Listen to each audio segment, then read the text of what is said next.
At the end of Parshat Balak, we find a fascinating turn in the story. Up until then, Klal Yisrael is miraculously saved from the Navi Bilam. HaKadosh Baruch Hu will not let him curse Klal Yisrael because of the godless of Klal Yisrael, and instead he blesses Klal Yisrael, and it's an amazing story that we all know since we're children. But at the end, as we all know, there's a turn in the wrong direction. We know the pasuk says, "Vayeshiv Yisrael b'shitim, vayachal ha'am liznosel benos Moav."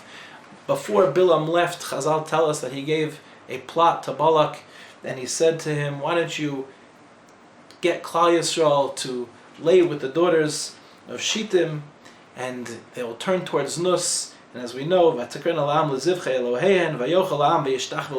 ended up becoming idolatrous.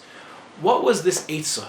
How did it go from committing Znus all the way to Avodah Zarah? What's one got to do with the other? Why can't it be we do one Aveira and we leave it as one Aveira, and all of a sudden we end up in a different Aveira?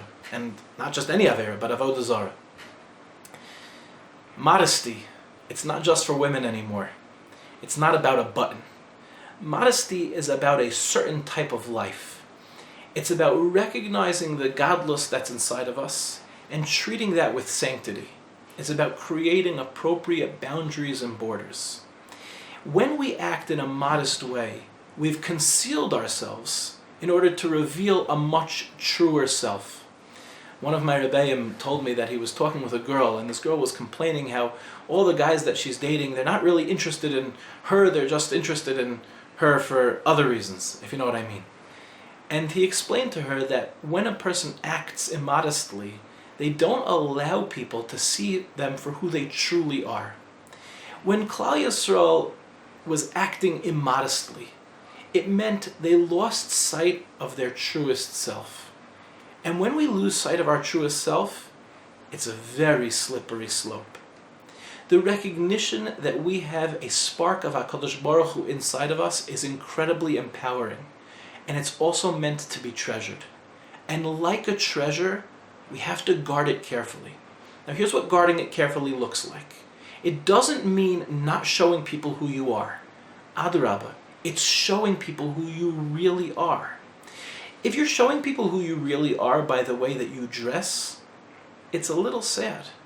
If you're showing people the way that you are by teaching them the values that you hold dear to you, the person that you really are, that's incredibly beautiful. It's even incredibly attractive. Because when we see somebody's truest self, we feel connected to them because our truest self is also a spark of God. Their spark of God, my spark of God, it's all one. The problem when we live immodestly is we're not living with that spark of God. We're living michutz lamachana, so to speak. We're living with this chitzonius, or as Victor Miller once said, this bit of protoplasm. And that's very weak. Is this bit of protoplasm really going to define us?